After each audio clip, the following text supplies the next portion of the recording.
आज हम Coulomb's law को ड्राइव करेंगे गॉस लॉ, और उसके लिए हमने एक स्फीयर कंसीडर किया है जिसका रेडियस r है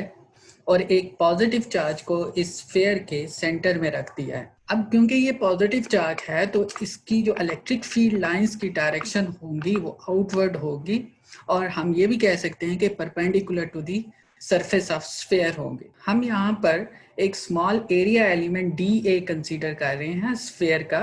और उस dA की डायरेक्शन जो है वो n यूनिट वेक्टर इंडिकेट कर रहा है, और ये इसकी डायरेक्शन जो है ये perpendicular to the surface element. यानी यहाँ पर आप इस फिगर में देख सकते हैं कि एरिया की डायरेक्शन भी आउटवर्ड है और इलेक्ट्रिक फील्ड लाइन की डायरेक्शन भी आउटवर्ड है, तो इन दोनों की जो डायरेक्शन है वो सेम हो गई, ये दोनों पैरेलल हो गए, इनके दरमियान एंगल जो है वो 0 डिग्री बनेगा। इलेक्ट्रिक फ्लक्स का फार्मूला अगर हम यूज करें तो वो होता है phi is equal to integral of E dot D A, या क्योंकि ये डॉट प्रोडक्ट है तो हम इसको लिख सकते हैं ई डी ए कॉस थीटा।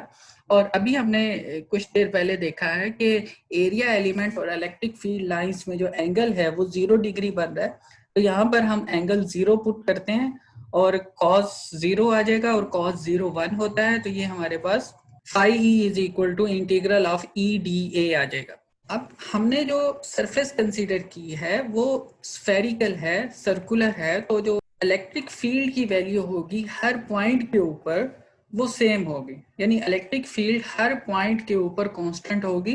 तो अगर इलेक्ट्रिक फील्ड कांस्टेंट है तो हम उसको इंटीग्रल से बाहर निकाल सकते हैं, तो हम लिख सकते हैं कि phi E is equal to E into integral of dA. Integral of dA is the total area of the sphere, और area of the sphere जो होता है वो 4 pi r square होता है। तो हमारे पास ये इक्वेशन कुछ इस तरह से आ जाएगी कि